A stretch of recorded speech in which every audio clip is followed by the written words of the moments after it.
Nos veremos muito. Veremos. Escuta, coisas que você precisa saber sobre a enxaqueca. Precisa pra valer. E quem vai explicar é o Dr. Leandro Teles, que faz tudo parecer menos complicado, pelo menos inteligível. Por que a enxaqueca, por que a enxaqueca é tão comum na vida da gente, doutor? Mas muito frequente, né?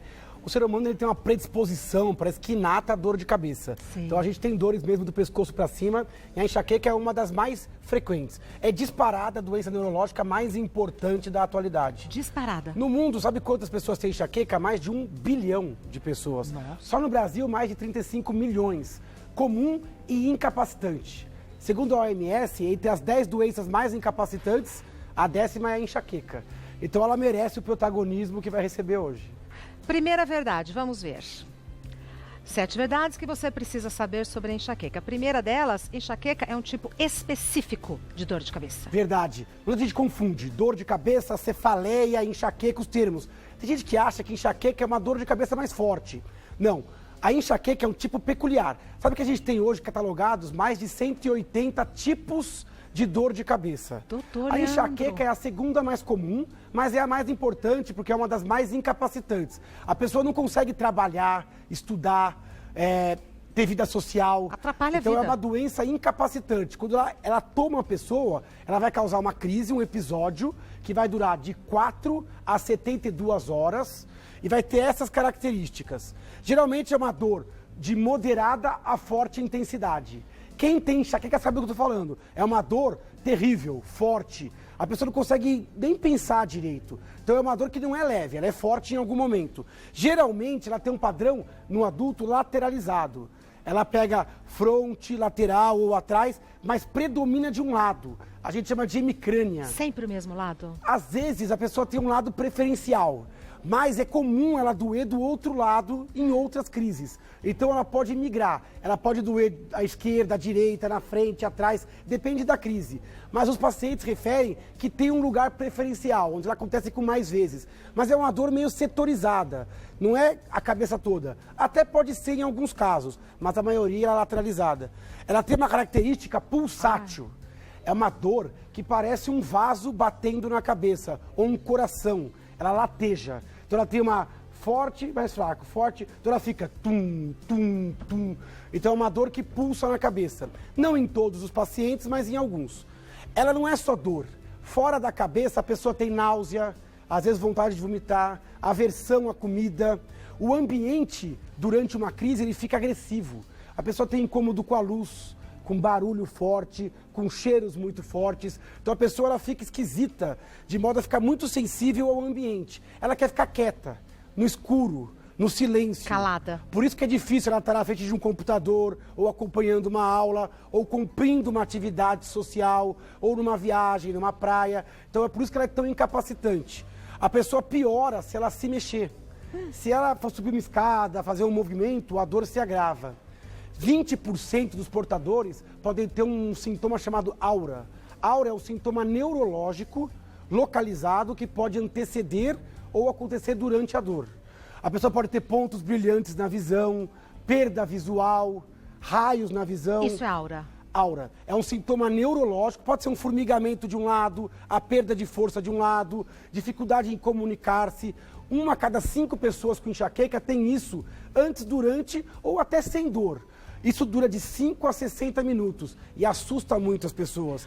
Porque a pessoa acha que está tendo um derrame, um problema mais sério, né? Então, assim, dor de cabeça é um dos sintomas da enxaqueca. Exatamente. A enxaqueca é uma doença do corpo todo. Neurológica, mas ela dá alteração do estômago, às vezes até do intestino, De humor, dá alteração de da tudo. sensibilidade. O humor pode ficar alterado, às vezes horas, a dias antes da enxaqueca. A dor de cabeça é um dos sintomas. Então ela é uma dor de cabeça plus. Por isso que deve ser respeitado como uma doença incapacitante. Estou falando, o doutor esclarece de um jeito que a gente entende. Próxima verdade. É uma doença muito frequente e incapacitante. Olha quanto frequente. A gente tem no Brasil 35 milhões, cerca de 15% da população. Mas ela é mais frequente em mulheres. Mulheres em idade fértil, dos 12, 13 aos 50 anos, quase 25% das mulheres têm enxaqueca. 12 anos. 3 vezes mais comum em mulheres na idade fértil do que homens. Se você pegar antes da primeira menstruação, aí é igual, 8%. Mas no período fértil, a mulher tem mais, por causa da oscilação dos hormônios. É muito comum a mulher começar a ter enxaqueca depois da primeira menstruação. Metade delas tem a dor piorada no pré-menstrual ou no intramenstrual, mesmo que aconteça em outros momentos. 12 aninhos, nossa, deve ser assustador. Mas pode acontecer até mais cedo. 8% das crianças têm enxaqueca. Então é uma doença absolutamente comum e difundida no mundo. Perfeito. Mais uma verdade que a gente precisa saber sobre a enxaqueca, que a causa da enxaqueca é provavelmente genética, mas as crises podem ser precipitadas por fatores ambientais. As pessoas perguntam, por que minha cabeça dói tanto? A gente hoje vê a enxaqueca como uma doença genética, que você carrega nos seus genes. Então, 2/3 dos portadores têm um histórico familiar positivo. Tem algum parente também com enxaqueca. Essa pessoa ela tem um organismo vulnerável, o cérebro é vulnerável. Qualquer mudança interna, no ritmo de sono, nos hormônios, no estresse, no sono, alimentos, pode precipitar uma dor característica, uma crise. Aqui são os principais desencadeantes, gatilhos. Não que sejam a causa, porque a causa é genética. Perfeito. Mas isso é o gatilho que vai despertar uma crise naquele momento. Hormônio, principalmente a oscilação do estrógeno, pré-menstrual, intramenstrual, estresse. Estresse físico ou psicológico, isso pode precipitar uma crise. Alimentação, ficar sem comer muito tempo, ou se alimentar de vinho tinto, álcool de modo geral, alimentos enlatados, carnes processadas, comidas gordurosas, isso inflama os vasos, que é uma das causas da dor da enxaqueca, queijos amarelos, chocolate, refrigerante, então, sabe, coisas que tem glutamato monossódico, aquele realçador de alimentos. Então, quem tem enxaqueca tem que tomar cuidado com alguns alimentos. Sono, dormir de menos ou dormir demais. Então, oscilações no ritmo pode ser lida num cérebro enxaquecoso como um gatilho para a crise. E fatores ambientais, dias de muito calor, dias muito seco, lugares muito barulhentos, odores muito fortes, também pode ser gatilho para a crise. Cada um vai ter um conjunto de gatilhos, os pacientes são bem diferentes entre si. Perfeito. Mais uma verdade que nós precisamos saber sobre a enxaqueca é que o problema não aparece nos exames. O diagnóstico da enxaqueca ele é clínico, é na frente do médico, no tete-a-tete. O exame neurológico da pessoa com enxaqueca ele é normal e a ressonância, tomografia, eletroencefalo também não mostra alteração característica de enxaqueca. O médico às vezes pede exames para afastar outras doenças que possam dar dor de cabeça, algum sintoma, mas é mais para ver se tem outra coisa, porque na enxaqueca a alteração é na crise. O vaso dilata, inflama, mas a crise passando, o vaso volta ao normal. Então é uma doença crônica, episódica, que não altera os exames. É realmente um diagnóstico clínico. Perfeito. Mais uma verdade sobre a enxaqueca é que ela não tem cura, mas o problema pode ser bem controlado. Verdade. Como uma afecção genética, a gente não fala em cura, mas o controle pode acontecer. Se a pessoa reconhecer o gatilho e conseguir modificar esse gatilho, já vai ter uma redução na frequência. Então, ter um hábito de vida saudável, atividade física, um bom padrão de sono, controle da questão emocional, controle dos hormônios, controle do estresse físico.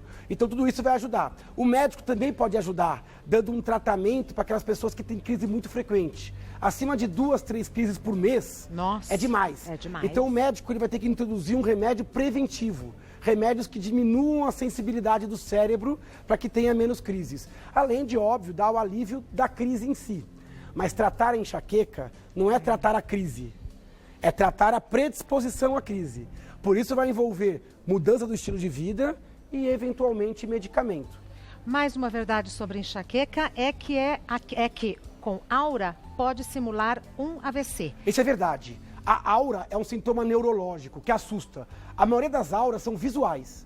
Perda de visão de um lado, visão borrada, zigue-zague, turvação no meio da visão. Qualquer sintoma agudo visual que dure de 5 a 60 minutos, mais formigamento, perda de força. Parece que a pessoa então está delirando. Parece que ela está tendo um derrame, um AVC, ou perdendo até a lucidez. A pessoa, na primeira crise, quase sempre procura o hospital, faz tomografia, ressonância, e 20% das pessoas com enxaqueca tem isso. Logo depois da aura, geralmente a aura passa em alguns minutos e surge uma dor característica. Isso ajuda o médico no diagnóstico.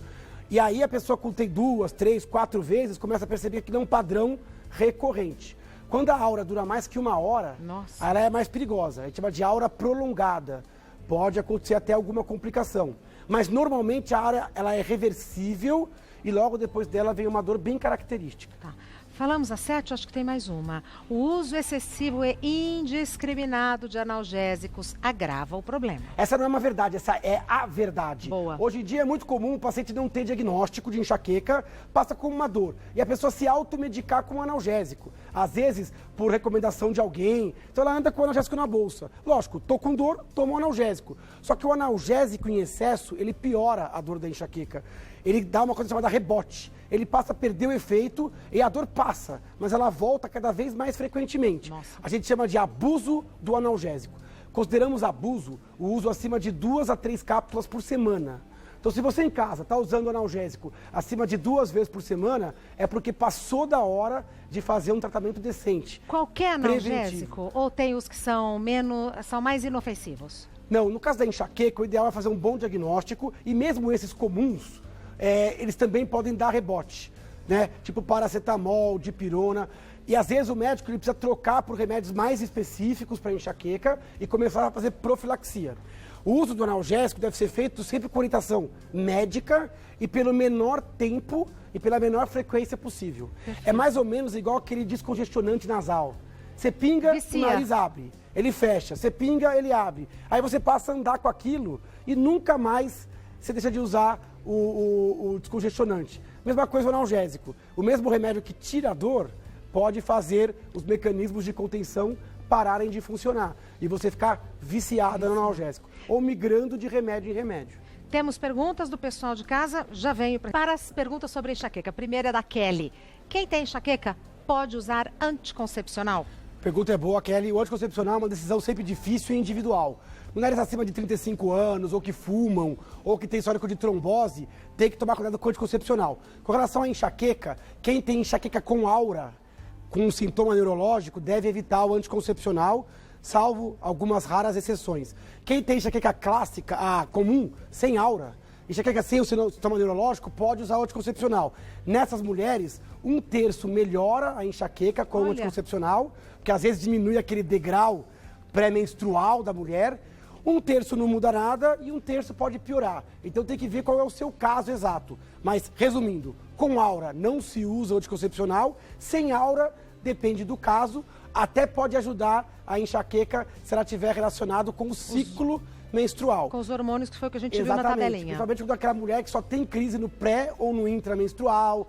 Então, às vezes, você usa pílulas contínuas ou de redução lenta para que não tenha aquela queda abrupta do estrógeno. Então, é caso a caso, lembrando das ressalvas que eu falei. Mulher acima de 35, cigarro e antecedente pessoal familiar de trombose, tem que tomar cuidado pelo risco de trombose dos anticoncepcionais mais comuns. Perfeito. Mais uma pergunta enviada pela Márcia. É verdade que a enxaqueca pode ser tratada com toxina botulínica? Outra pergunta boa, Márcia. A toxina botulínica, todo mundo lembra da parte estética, né? Para tirar pé de galinha, ruga. Agora, a toxina botulínica, ela também pode ser usada na enxaqueca. Então, desde 2010, existe literatura e liberação para o uso da toxina botulínica em casos de enxaqueca muito graves. É quem tem enxaqueca crônica. Enxaqueca crônica é aquela que dói mais que 15 dias no mês, por mais de 3 meses seguidos. E que não está respondendo a remédio. Sabe que isso pode acontecer com quase 10% dos portadores de enxaqueca em algum momento da vida. Às vezes a pessoa entra num quadro de ansiedade, depressão ou abuso de analgésico e a dor começa a sair do controle. Aquela que dói quase todo dia, mais que 15 dias no mês, por mais de 3 meses, vai demandar um uso de medicamentos preventivos que, se não funcionarem, pode levar a pessoa a usar a toxina botulínica. Aplica aqui? E aí não é só assim na testa, no olho, são 39 pontos que incluem cervical, lateral e, com tratamento bem feito, pode ter um alívio de 40% a 50%. Não é a cura, talvez tenha que associar remédio, mas alivia. Muito. Para esses pacientes, isso pode ser a diferença de estar trabalhando ou não, de estar tendo uma vida produtiva ou não. Então, é uma saída para casos bem selecionados. Perfeito. Mais uma pergunta da Luísa. Quais são os piores alimentos para quem tem enxaqueca? Aí tem pessoas que têm sensibilidade a alimento, outras que não têm. Então a gente só tira alimento naquelas que realmente têm. Os campeões são coisas com álcool, e aí o campeão é o vinho tinto. O vinho tinto, tiramina, sulfito, etanol. Carnes processadas, tipo blanquete de peru, carnes que ficam com nitrito, salsicha, nitrato, linguiça, salsicha, linguiça, salaminho. Tudo que tem glutamato monossódico, aqueles salgadinhos, alimentos muito artificiais, comida chinesa ou japonesa, às vezes que tem aquele realçador de alimentos, pode dar enxaqueca em pessoas susceptíveis. Queijos muito amarelos, mais defumados, mais envelhecidos, podem dar por ter tiramina também. Alguns têm com excesso de cafeína. Alguns têm com chocolate ao leite. Então a lista é grande e é um pouco individual isso. Eu conheço pacientes que têm, por exemplo, com fruta cítrica. Então, a pessoa precisa se observar. ela precisa se observar e tirar a dúvida e observar, para ver se é verdade. Porque senão vira aquele terrorismo nutricional. Boa. Tira-se todo o glúten, toda a lactose, aí não sobra nada. A pessoa não tem enxaqueca, mas tem tédio, Exatamente. né? Aí fica difícil a vida. Então tem que tomar cuidado para não achar que todo enxaquecoso é igual. Reconhecer o seu gatilho para mudar o seu hábito. Então, cada pessoa de um jeito. Ótimo. Mais uma pergunta. Da Karina. O que se pode fazer durante uma crise de enxaqueca para atenuar o sofrimento? Ela deve ter enxaqueca. A crise de enxaqueca começou, o ambiente começa a ficar muito inóspito. Então você sair daquele lugar e ir para um lugar mais calmo é a primeira atitude. Baixa o ruído, baixa a luminosidade, pouco odor. Às vezes, trabalha de pessoas que estão com desodorante forte, ou produto de limpeza forte, cândida. Saia do ambiente. Se você puder repousar, melhor, porque o movimento agrava a dor. Então, se você puder deitar num lugar escuro, silencioso, é a primeira coisa. O vaso dilata. Então, se você puder apertar com uma faixinha, ou usar alguma coisa gelada na cabeça, resolve. isso pode ter um poder anestésico, vasoconstrictor. Então, tem gente que usa spray gelado, ou aperta uma compressinha. Tinha até aquele mito antigo de usar rodela de batata cortada, crua. É verdade. E o gelinho da batata, a batata em si não tem muito a ver, mas o gelinho dela da batata pode ajudar. Ou tomar um banho mais frio se você estiver em casa. E lógico, se tiver condução médica, usar rapidamente o medicamento que o médico indicou para o começo da crise. Porque às vezes você espera a crise de enxaqueca passar e ela toma corpo. E aí ela pode durar algumas horas. Tem gente que toma o remédio e a crise volta depois de algumas horas. Então o médico ele pode orientar quanto tempo vai usar o remédio, qual é a forma. Se tiver acima de 2 crises por mês, tratamento preventivo. Às vezes tem que usar um remedinho todo dia, né, para evitar que a dor apareça. Isso por um tempo, 6 meses, 1 ano, depois pode tirar o remédio. Então é um tratamento de médio a longo prazo, hein, doutor Médio e Leandro? longo prazo, sem dúvida.